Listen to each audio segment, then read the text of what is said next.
BNP chairperson ও সাবেক প্রধানমন্ত্রী বেগম খালেদা জিয়া আমাদেরকে ছেড়ে না ফেরার দেশে চলে গেছেন। তার এই চলে যাওয়াটা কোনোভাবেই পূরণ হওয়ার মতো নয়। তবে তারপরও এখনও বেগম জিয়া চলে যাওয়ার এতদিন পরও এখনও কিন্তু মানুষ এই সাবেক প্রধানমন্ত্রীর জন্য প্রার্থনা করছেন। এবং আজকে কিছুক্ষণ আগে সিলেটের এই কেন্দ্রীয় শাহী ঈদগাহ ময়দানে বেগম জিয়ার জন্য কিন্তু প্রার্থনা করা হয়েছে। মূলত রেড ক্রিসেন্ট সোসাইটির সিলেটের যিনি ভাইস প্রেসিডেন্ট বদরুজ্জামান সেলিম, সেই বদরুজ্জামান সেলিমের আয়োজনে কিন্তু এখানে দোয়া মাহফিলের আয়োজন করা হয়েছে এবং শতাধিক মানুষ এই দোয়া মাহফিলে অংশগ্রহণ করেছেন। সেখানে আসলে সবাই বেগম জিয়ার জন্য প্রার্থনা করেছেন এবং বক্তব্য রেখেছেন বেশ কয়েকজন। তারা বিগত দিনে অর্থাৎ বিএনপি চেয়ারপারসন বেগম খালেদা জিয়া দেশের মানুষের জন্য যে সকল কাজ করেছিলেন সেগুলো তারা স্মরণ করেছেন। আমাদের সাথে যুক্ত আছেন রাজ্জাক ভাই, তিনি হচ্ছেন কেন্দ্রীয় বিএনপির সহ ক্ষুদ্র ঋণ বিষয়ক সম্পাদক। আমরা একটু রাজ্জাক ভাইয়ের সাথে কথা বলবো।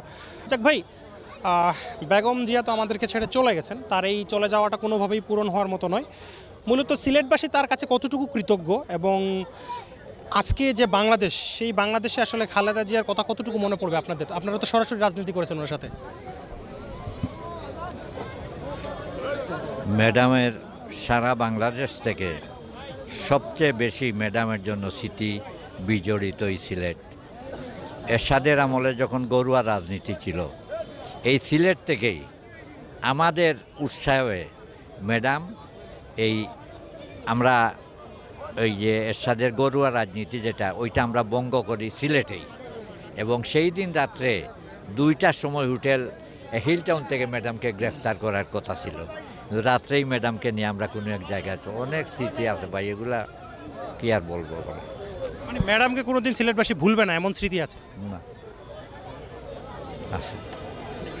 আমরা কথা বলছিলাম বীর মুক্তিযোদ্ধা আব্দুর রাজ্জাকের সাথে। তিনি আসলে বেগম জিয়ার সাথে তার একটা স্মৃতি স্মরণ করছিলেন, সেটি আসলে অবিশ্বাস্য। অর্থাৎ মৃত্যুর আগ পর্যন্ত সাবেক প্রধানমন্ত্রী বেগম খালেদা জিয়া সিলেটের মানুষের জন্য যে আকাঙ্ক্ষা করে গেছেন।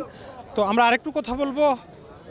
আসলে তিনি আবেগে আপ্লুত হয়ে পড়েছেন যে এইসব স্মৃতি বলতে গিয়ে আসলে বেগম জিয়া যেভাবে মনে প্রাণে সিলেটকে ভালোবাসছিলেন, সেই ভালোবাসাটা কিন্তু এখনও সিলেটের মানুষ দেখাচ্ছে। তো আরেকটু কথা বলবো। আচ্ছা, আজকে যদি বেগম জিয়া থাকতেন, সামনে তো নিশ্চয়ই জনগণের বুটে বিএনপি ক্ষমতায় আসবে, সিলেটকে তিনি কতটুকু ভালোবাসা দিতেন? আমি একটা স্মৃতির কথা বলবো। এরশাদের আমলে 1986 চিটাগাঙ্গে শেখ হাসিনা ঘোষণা দিলেন যে ওনারা নির্বাচনে যাবেন। তো তখন পর্যন্ত জেনারেল এরশাদকে আমরা সিলেট আসতে দেই নাই। সর্বদলীয় ছাত্র সংগ্রাম পরিষদ এবং সিলেটের জন্য ছিল শুধুমাত্র সর্বদলীয় ছাত্র যুব সংগ্রাম পরিষদ, এইখানে সভাপতি ছিলাম আমি। তখন আওয়ামী লীগ চলে গেল, নির্বাচনে আমরা একা পড়ে গেলাম। এর আগে কিন্তু এরশাদকে আমরা সিলেটে আসতে দেই নাই। তখন এর আগের দিন ঢাকার থেকে ফোন, তখন ছিল ফোন, একজন নেতা আমাকে ফোন করে বললেন যে কালকে তো এরশাদ যাচ্ছে আর তোমরা তো এখন আওয়ামী লীগও নাই। ঠিক এই দিনই বিকেল 5টার দিকে বেগম খালেদা জিয়া হোটেল পূর্বানীতে বিখ্যাত সাংবাদিক মার্কস টালি ছিলেন, ওনার সাথে প্রেস ব্রিফিং করার কথা ছিল। ওই দিনই এরশাদ সাহেব ম্যাডামকে এইখানে স্কর্ডন করে রেখে দেয়, গ্রেফতার করে, মানে গরু বন্ধ করে দেয় আর কি। এই খবর পাওয়ার পরে এরশাদ সাহেব যখন সিলেট আসলেন, আমরা গুটি কয়েকজন ছাত্রদল যুবদল মিলে খুব বিরাট একটা বড় বাড়ি একটা জুতা এরশাদের গাড়িতে মারছিলাম। বেগম জি একমাত্রই রাজনীতিবিদ, কোনোদিন তিনি আপোষ করেন না কারোর সাথে। এই জুতা মারার পরবর্তীতে আমরা যে সাফারার হয়ে ম্যাডামের কাছে গেলাম, ম্যাডাম 3 দিন আমাকে কামাল ভাইয়ের বাসায় রাখছিলেন। সেই স্মৃতিগুলা আসলে অসুস্থতা যাতে সুস্থ হন সে কামনা আপনি দোয়া করছিলেন, আজকে আবার রুহের মাগফিরাত কামনা করলেন। তো আসলে এত আয়োজন শুধু আপনি কিসের জন্য?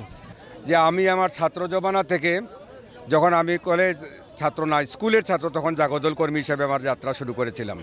শহীদ জিয়াউর রহমানের সময় রাজনীতি এবং দেশনেত্রী বেগম খালেদা জিয়ার সাথে এই যে 47 বছরের রাজনীতির পথ পরিক্রমায় অত্যন্ত ঘনিষ্ঠভাবে আমি ওনার সাথে ছিলাম। উনি সিলেটে যখন সফরে আসতেন আমার বাসায় আসতেন, লাঞ্চ করতেন। উনি যখন প্রধানমন্ত্রী হন 1992 সালের উনার রাষ্ট্রীয় সফর যুক্তরাজ্যে আমি অ্যাডভান্স টিমের সুযোগ পাই উনার বদান্যতার কারণে। 1994 সালে মার্কিন যুক্তরাষ্ট্রের এই রাষ্ট্রীয় সফরের অগ্রবর্তী টিমে আমি ছিলাম। তো বেগম খালেদা জিয়া আমাদের এই মাতৃ সমতুল্য নেত্রী, আমাকে অত্যন্ত স্নেহ করতেন এবং আমাকে আদর করতেন, যে কারণে তার প্রতি আমার যে মাতৃত্ববোধ, এটার দায়ভার থেকে আমি ওনার জন্য বারবার সিলেটে এই মিলাদ মহফিল রোগ মুক্তির জন্য করেছি, সারা সিলেট জেলায় করেছি এবং এই গত 1 মাস আগে এই শাহী ঈদগাহ মাঠেও করেছি। আজকে আমি 1 মাসের ব্যবধানে তার রুহের মাগফিরাত কামনায় এই মিলাদ শরীফের আয়োজন করেছি দায়বদ্ধতা থেকে, কারণ উনি আমার মাতৃসম, আমাকে অত্যন্ত স্নেহ করতেন এবং পারিবারিক সম্পর্ক হয়ে গিয়েছিল। আজকে এই মিলাদ মাহফিলের মাধ্যমে গণপ্রজাতন্ত্রী বাংলাদেশ সরকারের জনগণের ভোটে নির্বাচিত 3 বারের সফল প্রধানমন্ত্রী বেগম খালেদা জিয়ার আশু, এই যে তার রুহের মাগফিরাত কামনা করি এবং তার শেখানো মতে, তার শেখানো পথে, তার শেখানো পথেই আমরা আমাদের ভবিষ্যৎ রাজনৈতিক কার্যক্রম পরিচালনা করব। আমরা কথা বলছিলাম এই মুহূর্তে আমাদের সাথে যুক্ত আছেন বিএনপি চেয়ারপারসনের উপদেষ্টা খন্দকার আব্দুল মুক্তাদির। আমরা একটু খন্দকার আব্দুল মুক্তাদির সাথে কথা বলবো। মুক্তাদির ভাই, আপনি তো বিএনপি চেয়ারপারসন বেগম খালেদা জিয়ার উপদেষ্টা হিসেবে দীর্ঘদিন কাজ করেছেন, তিনি আজকে আমাদেরকে ছেড়ে চলে গেছেন। তার এই চলে যাওয়াতে জাতির যে শূন্যতা পূরণ হয়েছে সেটা কি আদৌ সম্ভব হবে কিনা, বা সিলেটবাসী তাকে কতটুকু স্মরণ রাখবে? বেগম খালেদা জিয়ার শূন্যতাটা সহজে পূরণ হবে না, কারণ তার অবস্থানটা এমন দাঁড়িয়েছিল যে সারা দেশের মানুষ তাকে রাজনীতির ঊর্ধ্বে জ্ঞান করতেন এবং বলে না যে লার্জার দেন লাইফ। বেগম খালেদা জিয়া নিজের এমন একটা অবস্থান তৈরি করেছিলেন যেটি আসলেই লার্জার দেন লাইফ। আর তিনি তার প্রতিটা কাজ সিলেট থেকে শুরু করতেন। প্রধানমন্ত্রী হওয়ার পরেই প্রথমে সিলেটে এসেছেন, নির্বাচনী প্রচারণা শুরু করতেন সিলেটে। আমাদের শহীদ রাষ্ট্রপতি জিয়াউর রহমান সিলেট মুক্ত করেছিলেন প্রথম স্বাধীনতা যুদ্ধের সময় 15 ডিসেম্বরে। তো এই জিনিসগুলি একই সূত্রে গাঁথা। সিলেটের মানুষের জন্য শহীদ রাষ্ট্রপতি জিয়াউর রহমান, বেগম খালেদা জিয়া এবং জিয়াউর রহমানের পরিবার এবং তার জ্যেষ্ঠ সন্তানের শ্বশুরবাড়ি সিলেটে। তো এতগুলি যোগসূত্র থাকার কারণে সিলেটের মানুষের কাছে জিয়া পরিবার মর্যাদা মহিমায় অনেক অনেক অনেক উপরে। আমরা আমাদের মাতৃসম নেত্রী বেগম খালেদা জিয়ার দোয়া করি যেন আল্লাহ তাকে জান্নাতুল ফেরদৌস দান করেন। বদরুজ্জামান সেলিমের সাথে, যিনি মূলত এই অনুষ্ঠানের আয়োজক ছিলেন। শুধু এই শাহিদ গানা সমগ্র দেশ, সমগ্র সিলেট, সমগ্র মহানগরে কিন্তু এখনও বেগম জিয়ার জন্য মানুষ প্রার্থনা করছে এবং তার সেই স্মৃতিগুলোকে মানুষ এখনও স্মরণ করছে। হুসাইন আহমেদ সুজাত, ৭১ সিলেট।